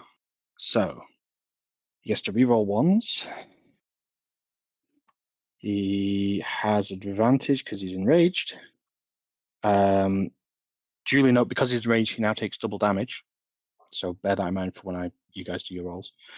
Let me see, and then we have to do this and this other feat. Okay. So that's a 29 to hit. Does hit. Okay. A 26 to hit. Does hit. 25 to hit. Yeah, does hit. Oh my Let me just roll god. my. And I fail my concentration save, so the shield drops off. You've not taken it. Oh, you're not one day anyway. Okay, fine. So you would drop at this point. And a 19 to hit. That one doesn't, fortunately. Okay, that one doesn't. So that's 3 strikes. So the clambering who's come down. That is a 14 bludgeoning, 12 bludgeoning, and a 10 bludgeoning. 36 Some total. really low rolls there. I'm down to 2 hit points. Oh my god. 2? Did you? You did have the 26 temporary hit points, right? Yes. Oh Yep. god. Yep. But I Oh boy. Well, more than 0 is all you need. However, you hear, as you're very perceptive, Mr. Flipping 360-degree security camera vision, a little creak of a floorboard behind you as a shadowed mist materializes as a hag spawns on the corridor behind you. As all the spiders running in that direction stop and turn around and run the other way up the corridor away from this creature. The hag is going to reach out and point to you, Torbjorn, the closest thing, the first thing it sees. I need you to make a dexterity saving throw, please. Save advance net 20. Okay. You just drop instinctively. You just drop. A little green beam jettisons out of the finger. It misses you. It goes careening over the banister and hits the side of the wall. And the wall just vanishes, evaporates in like a green ooze as it looks like it melts in contact. As the hag enters the combat. So, Ariel, your turn. I will mind sliver the hag. It's only 3 psychic, but if she somehow fails it, she has the minus 1d4. Intelligence save. Yeah. No way, not one. I was like, oh, this is gonna be easy. Nope. Yeah. Okay. So it's only 3 psychic, but she has minus 1d4 on the next saving throw. Okay. And I will use a bonus action to summon my spiritual weapon. It's gotten important. I'll Yeah, aim it Okay. at the hag as well. 24 definitely hits. 12 force. 12 force as you watch as the hag takes the strike and a bit of the cloak is just severed off the fabric, withering. You just see this green pubescent flesh underneath that as the purple hue light catches it, you realize isn't necessarily green. It's more of like a deep sea blue skin color. Okay. Torbjorn, is it you or is it Salothar? I'm not sure. Doesn't It's matter. either of you. I've been intentionally not using the Yeah, it doesn't really matter. initiative because it's this. You're in a battle royale if you hadn't noticed, so it's just like Okay. so long as you all act and then the thing acts. So Yeah, if it's me, dodge. All right. okay, Recast, Shield of Faith, and dodge, and I've only got one more level 1 spell slot. okay, Um, Torbjorn. is the hallway wide enough to go around the goat creature without getting in his reach? Yep. Well, you could probably jump over the stairs and stand on the stairs and still shoot it. Yeah, so I want the order of creatures to be hag. I don't know where area specifically. Hag, Lothar, goat, and then me in the back. Yep, you could reposition, All right. but it would be Hag, Lothar, Goat, you. Hag, Lothar, goat. Yeah, that's what I wanted. All right, I will reposition, so I'm in the back for the hag's perspective. I will use Voldreth to represent the goat in here. So that is Oh. what you've just done this basically, and it's like Hag's up here somewhere. I can't ping. Hag's over here basically. Yeah, that's fine. Okay. And then I will just shoot the goat. We need to get the goat down first. It's taking damage Okay. already. He takes double damage as he's enraged. Nat 20. That's a crit. Okay. How are we doing crits? Because we keep. Do I just it's roll double it's the just dice? so you either do your damage roll, double your dice, then add your modifiers. Sorry, double the damage roll, then add your modifiers, or you do your damage, double it, then add your modifiers. What is the difference? Either way is fine. No difference. I will just roll double the dice. Okay. Oh, that's a good roll. 33 Wow. magical bludgeoning for the first hit. Times 2. 66. So that's 66 damage. That's a lot of damage. I can't believe. Wow. Okay. The Seal, from your perspective, the red flaming eyes of this goat-like character is just bleating, stomping on Sir Lothar, and is going absolute mad at this as you just hear and you see this hag materialize the corridor almost within 10 feet of you, shoots at Sir Torbjorn. Torbjorn goes diving down the corridor, rolls, takes aim, avalanche fires. And the bullet goes shearing past your ear. But Oh you my realize God. it's gone straight through the skull of this goat as it flunks forward motionless on top of Okay. Sir Lothar. Okay. And Sir Lothar is still at 2 HP, right? Yep. Yep. Okay. Okay. We're eating lamb chops tonight. Is it my turn?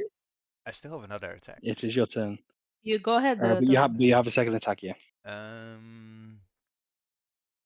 Ooh. All right, I'll I just move this to be will- the hag now. Yeah. Yeah. I will use an ensnaring strike and shoot the hag. Okay. So that would be a 29 to hit. You watch as the bullet passes straight through the target as the decoy vanishes. I see. And the hag shows herself. I see. All right. Within 10 feet of you and 10 feet of Seal. Her true form. All right. I will use the last bit of my movement to get close to Lothar. Mm-hmm. And I will just hold the concentration on that ensnaring strike then. That's my turn. The ensnaring strike, it doesn't take hold because you shot the decoy. So it So applies so the on a decoy hit. just takes the strike. Right. Yeah. Right. Sure. But Yeah. then the decoy takes the hit and then dissipates. Sure. So All right. That fates. That's my turn. Okay. Isn't it Sir Lothar's turn? Question mark. but you and Sir Lothar have yet to act in this round. Okay. Okay. Well, I just see that guy go down, right? Yep. It just slumps Okay. on you. You've now got a corpse on you. Push it Do I aside. need an action to push it off? No. Thematics. Okay. Well, I push it off, stomp his head for good measure. And pump 20 lay on hands hit points into myself as an action. Okay. And that is my action.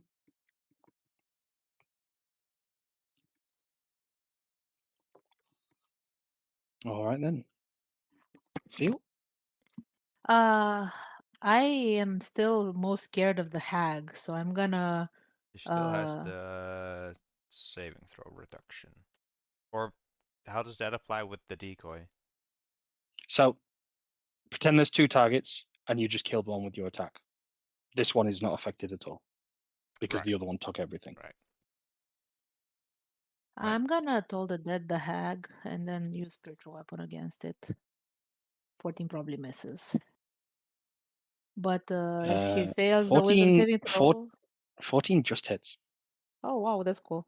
I'm gonna roll 1d4 for her save as well. It's just one, Okay. but whatever. Wisdom save. Yeah. 16 minus 1, 15. Nice, So 24 both necrotic. okay. 24 necrotic and how much on the spiritual weapon? 7 force. 7. Okay. Wow. You watch as like the hag slashed by the spiritual weapon. You just see like this thick black like tar blood just begin dripping from various parts where you've landed your successful strikes. There's a whisper in your ear, Voldreth, and just says, "Why don't you go have some fun?" As you feel the gag drop from your mouth. Hey, I can speak again. All right, I'll have fun. Give me my stuff. I'll give you a walking stick. The Etin seems unmoving in the chair, All right, the I'll come stick to you then. the stick leaning against it. I'll take that. I'll bonk him on the head with it. No response. All right then. I'll run out the door. Oh, Voldemort's coming. I mean, I'm walking slowly. Voldemort's coming. At the top of the stairs to your left, you see Torbran knelt down, taking aim with Avalanche. Do I notice Fulred walking up? If he goes up the stairs, yes. Which we can say in his motion, Voldreth can join the scene to the top of the stairs and be in range of the combat. Sick. So I will let you make your first action. Okay, then we will guiding bolt the hag. Guiding bolt. Okay. Does she have -1 to her saves constant, the D4, or is it just the next save she made, right? I believe just the next save. Just the next one, yeah. 25, that hits. Go ahead and roll damage. And if I remember rightly, I shoot 2 beams now. Oh. With the as long as you have the staff, yes, you do. Oh. And just because I've got level 3 spell slots, so boom. Okay. So you're just saying it's 25 and 13? Yeah, so The 25 is the attack that's on roll. the first one for the attack roll. Sure. It's just 25, yeah. Okay, then roll again for the second. The second beam.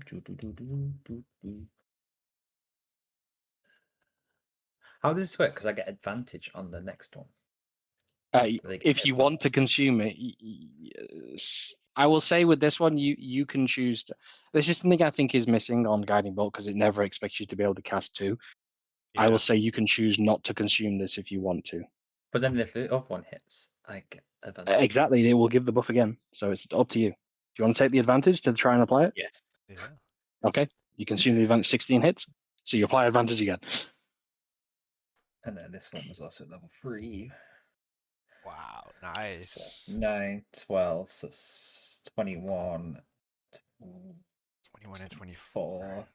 45. Yeah. I will say to the less perceptive, as Seal is focused on the hag, same with Solothar, Torbran, you catch out the corner of your eyes familiar-looking figure ascending the stairs. The first your other companions know of it is just as two huge bolts come careening into the hag and just exploding with like shrapnel and dust as they both land. As Voldreth joins the fray. I believe it's her turn now. So, yeah, let's cast Plague of Toads. I need you all to make Wisdom saving throws.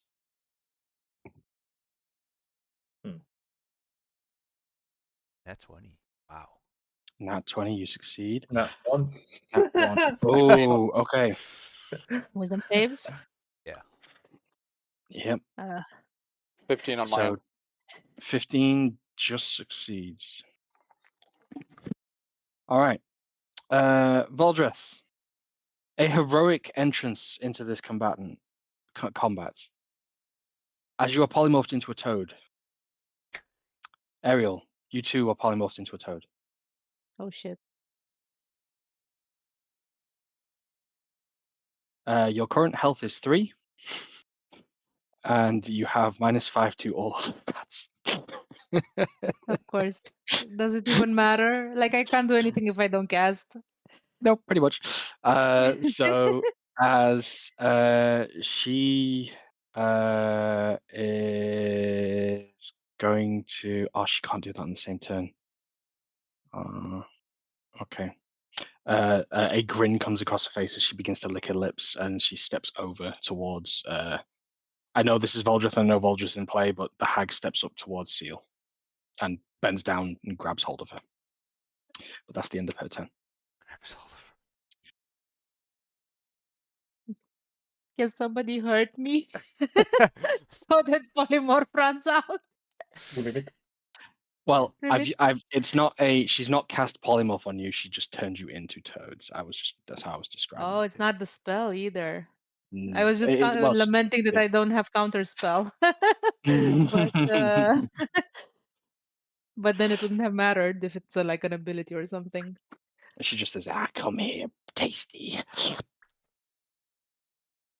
Salotha, Torbrun. Now I don't know if I'm supposed to shoot you. I am going to just bull rush the hag, slam into her to try and make her drop Ariel. You have advantage. Guiding bolt. So what do I roll? If you want her to drop, you're going to be grappling her. If you want to just make standard attack rolls, you can make your attack rolls. So I'm essentially just going So to slam into grapple foregoes damage. That's the difference here. her. Well, right now my interest is getting her to not gobble up Seal. Okay, so make your attack roll. It's contested strength or athletics, which should just be the same as your attack roll, basically.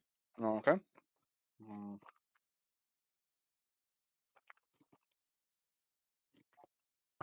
Yep, 10. Okay, she's gonna roll. Not a natural one. Okay. Oh, come on. As she raises the toad up to her lips, you go careening into her, and she drops the toad, and you then pin her up against the wall. Okay. Nice. You have another attack. I'm going to She's currently restrained, so thematically I'm going to try and ram my sword down her throat. okay. Wow. So a 25. You have advantage in case you crit. Hmm. Otherwise, it's 8 damage. Okay, so we should remember the 8 damage. Mm-hmm. I do not crit. 8 damage. Okay, so it's 8 damage. All right. And also a level 2 smite. So that is a she's not a fiend or anything, right? Just a fey, She's a probably.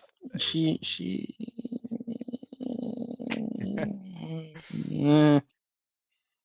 So is it a 3d8 or a 4d8 is what I'm asking. It's 3d8. It's 3d8. Okay. I'm looking now. It's 3d8 because of what she technically is. Oh, yeah. come on. 8. So it's a 8 and 8, 16.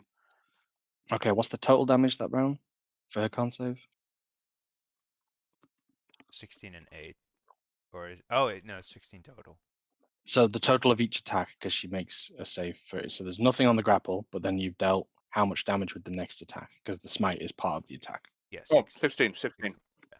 It's 8 16. physical Okay. and 8 radiant. She makes the con save. It's fine. Mhm. Okay. Torbjorn. I will shoot at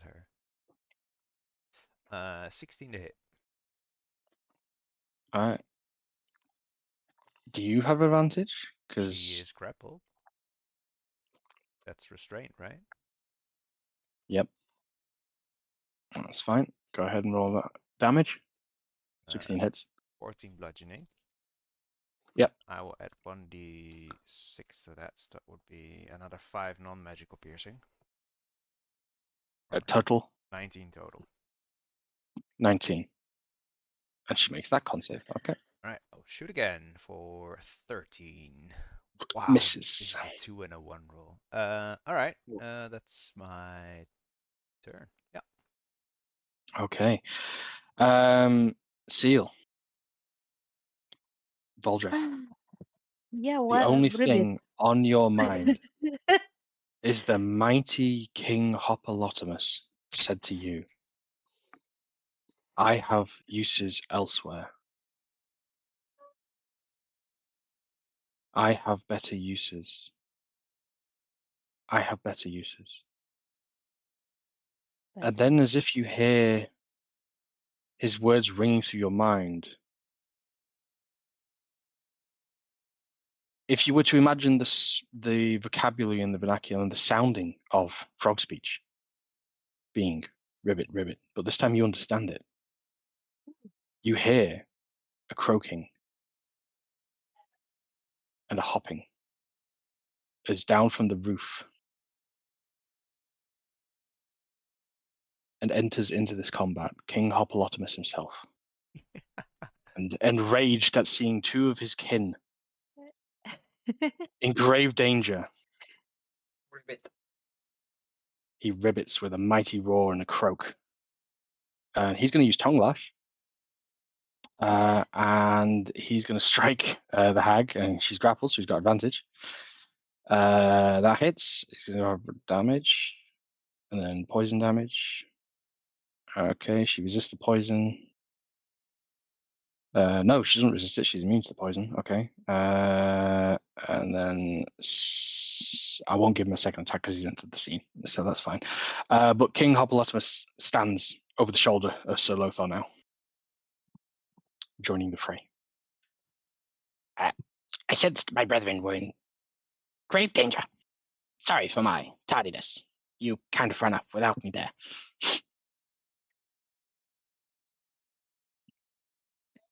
Happy you could join. As the It sure hag, is getting merry here. then is now going to let's see. Does she get to break at the end of her turn or start? This is very important. Grapple. 5e. Can use its action. Action, yeah. It's an action to consume. Okay. She's going to try and break free, so she can bonus action Misty Step. So Lothar, contested strength. Contested athletics for you. 14 to beat. You got a paladin, man. Nice. 18. As she pushes you away, flicks away the tongue, and then as she attempts to do something, you just immediately envelop her again and keep her pinned down. Slam her with the shield into the wall again. Thematically Nice. throws her head backwards as you cause just thick tar blood to just come spewing out of one of the eye sockets that's now gangled up and going sort of like a green color and a bit of pus forming. She's looking fucked up. For the next expedition of time here, I will say, do you have mercy on this creature or do you dispatch this creature? Absolutely not. Ribbit. Yeah. Maybe Ariel would have said something about sparing her. No. Mhm. But I- Nope. Lothar Okay. just I'm very Lothar- adverse to hags. Lothar just saw her trying to gobble up his friend, so Yep. yeah, she does not get the fantasy equivalent of Geneva Convention. Sorry. Okay. So the Geneva Convention withdrawn, as it does say in clause, human rights, not fey rights. So therefore, the dispatching of the hag is set aside. I'm not even going to roll any more damage on all of you because the next round of combat was 90% guaranteed to kill her. She had like 12 health. So I will say, for expedition of time, the group regathers. Upon slaying the hag, the frog form is dispelled from both of you. As I'm upon going to take a realizing it was a polymorph, the king looks a little disappointed, but still comes Aw. over to you and offers you a healing salve each. Your help was appreciated. Lothar you. says as he cuts the head off the hag. It is 2d8 healing for anyone who takes the salve. Okay. I will take it Can and we I will keep it? give it Is it something you to can keep? Lothar. He says like it's only going to be good for an hour. God, As Sir Lothar downs it and vomits I'm it gonna straight back up. I'm gonna give it to Sir Lothar as well. He obviously Oh. needs it. There we Wow. go. 12 healing. And 12 healing. another 15 healing. Well, I made up for Nice. yours. Okay. It's at this point a crack of thunder overhead. I have And a question, Sir another. Lothar. Is your maximum HP actually 60? Because mine is 60 and I'm a freaking sorcerer. That doesn't make any sort of sense. Are you sure you're leveled up correctly? Let me check. We're supposed to be level 8. We are level 8. I'm just going to have to recalculate because I just let the Yeah, thing. just recalculate the average. I'm sure you have more. You're a paladin. we can resolve this after the after. What But is your yes, con? I What's your don't con foresee modifier? combat carrying on. At 14 con, you should be at 68. At 16 con, you should be at 76.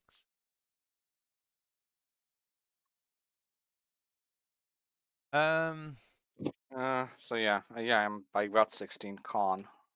Yes, should be 76 then. 78. That sounds a lot more 78. appropriate for a So, paladin. 76. Okay, so I've just been playing nerfed for a couple of levels, I guess.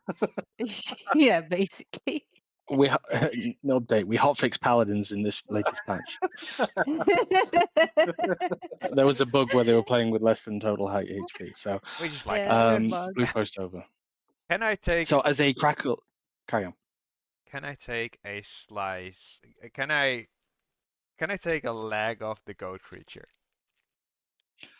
If you want to spend time here, yes, but I'm about to continue with the scene setting, so it's up to you. It will be a small rest for you to do something like that. That's not just a clean cut and move on. like a full short rest. A full 1 hour, yeah. We're in a war. We don't have time for that. All right, let's continue. Okay. All right. So with a crackle of thunder overhead. Sorry, Volja, carry on. There's a guy down to the crypts to do a ritual. We need to get down there. Or after the council, the We have people in people the on the crypts ritual. are. Yeah.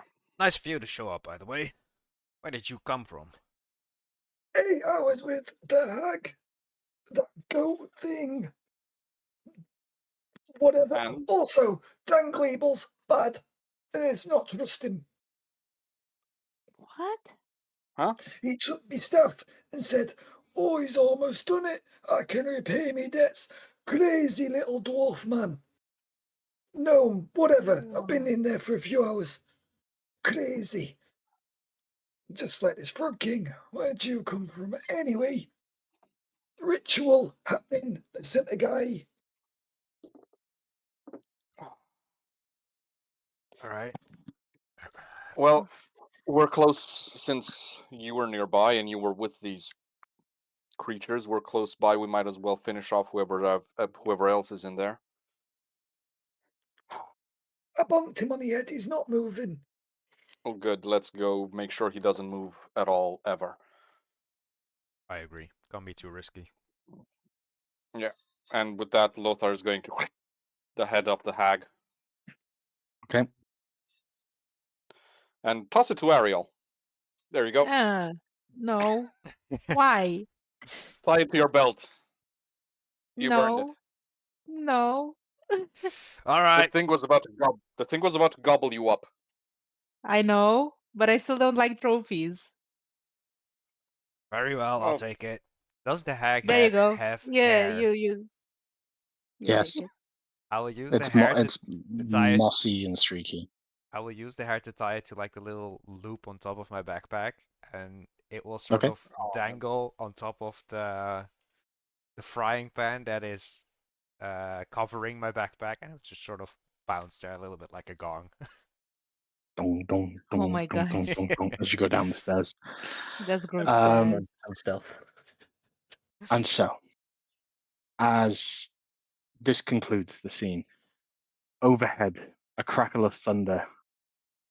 As you look up out through one of the few windows in this room, you see the skies parting. Another green bolt comes shining down from on high as the remaining green and white dragon circling is struck before it vanishes from sight somewhere into the town. Another earthquake of an immense magnitude ripples out. Can you all make dexterity saving throws, please? All of you have a +3 because it's Lothar range. And Yep. advantage. And advantage. Oof. It's 22. 29, 20, or 12. 32. No, 11. Sorry. 11 11. for Lothar. Okay. So everyone passes apart from Lothar. Lothar, you're knocked prone. I will say because of the room that you've now got into, there's not any structural issues for you, but you hear as I will say you guys descend down the flight of stairs, but at this moment you hear the crashing of the roof falling into the complete floor above. Had you remained up there a moment longer, then perhaps there would have been a lot of fallen debris bludgeoning damage. Mhm. As something catches your sight, Ariel, as you're looking out over the battlefield, hearing this. Off in the distance on the far horizon, you can see the great tree, to which, neath its rafters and lofty heights, rests the fairy grove. Mhm.